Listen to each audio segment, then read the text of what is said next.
It's more than just a dog whistle. Donald Trump and Bill Barr are openly calling for authoritarianism. Check it out. Leave your comments, ding the bell, share it with your friends, and subscribe to our channel. Welcome back. Thom Hartmann here with you. Just a few other things on the fascism watch, as it were. Bill Barr, yesterday, the Justice Department said, basically that New York City, Portland, Oregon, and Seattle, Washington are, quote, anarchist jurisdictions. And they have directed the federal government to look at ways to cut funding to these cities. Now, New York City, for example, receives about $7 billion a year in federal funds. They send a hell of a lot more than that to the federal government in the form of taxes. But what they get back, Bill Barr and Donald Trump want to start cutting. Bill Barr said, quote, "We cannot allow federal tax dollars to be wasted when the safety of the citizenry hangs in the balance." Really?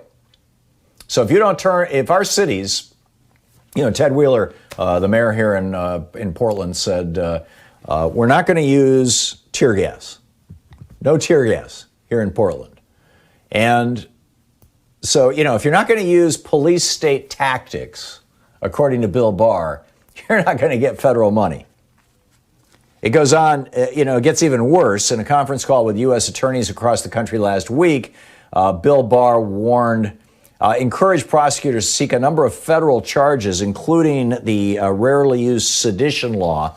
Rarely used is kind of an overstatement, or an understatement, rather. I believe the last time the sedition law was used was during the John Adams presidency. I might be wrong, but this is amazing.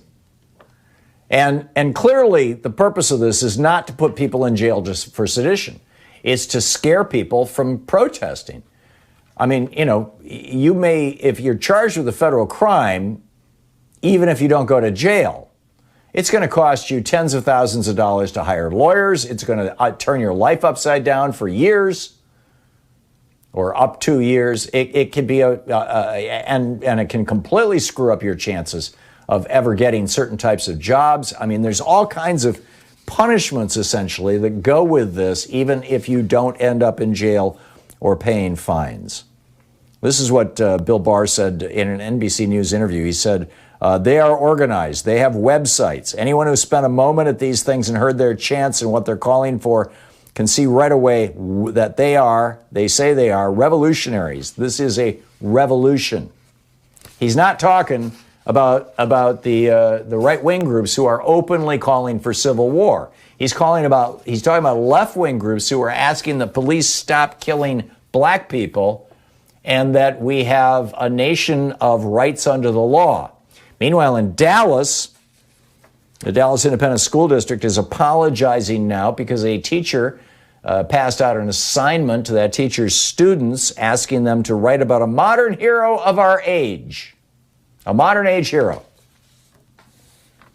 The list of potential people that you could choose from included Mahatma Gandhi, Cesar Chavez, Malcolm X, George Floyd, and Kyle Rittenhouse, the 17-year-old who murdered two people and blew the arm off a third in Kenosha, Wisconsin. The right-wing vigilante. Yes, a hero for our time. And Donald Trump is out here saying that when Ali Velshi, who was at a totally peaceful demonstration, there was no violence, there was no property destruction, people walking down the street, marching and protesting, an activity that is protected by the First Amendment, so protected by the First Amendment that back in the 1960s, the Supreme Court said that even if it was a group of Nazis with swastikas marching through a neighborhood in Chicago that was largely occupied, keep in mind this was the 50s and 60s, that was largely occupied by survivors of the Holocaust in Germany, Jewish survivors of the Holocaust.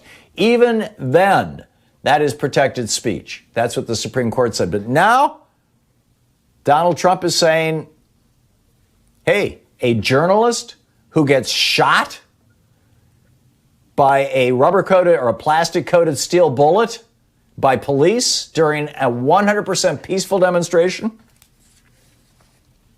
He says, it's the most beautiful thing.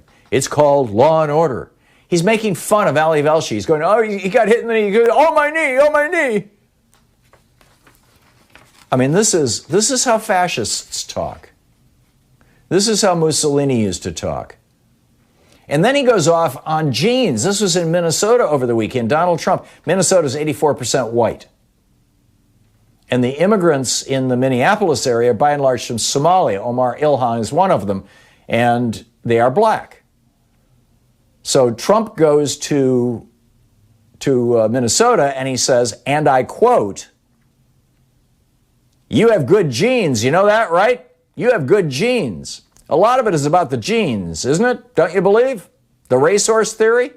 You think you're so different? You have good genes in Minnesota.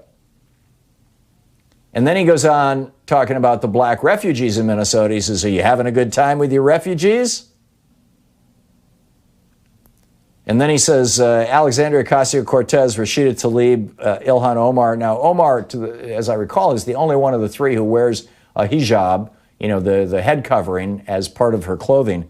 But Trump says, maybe they should be prosecuted for buying dresses. We'll prosecute them. Yeah, why not? And the crowd goes nuts.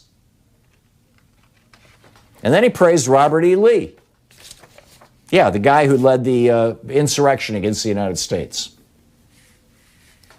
Meanwhile, in Virginia, MAGA supporters were blocking a polling place entrance. It's like, we've fallen through the rabbit hole.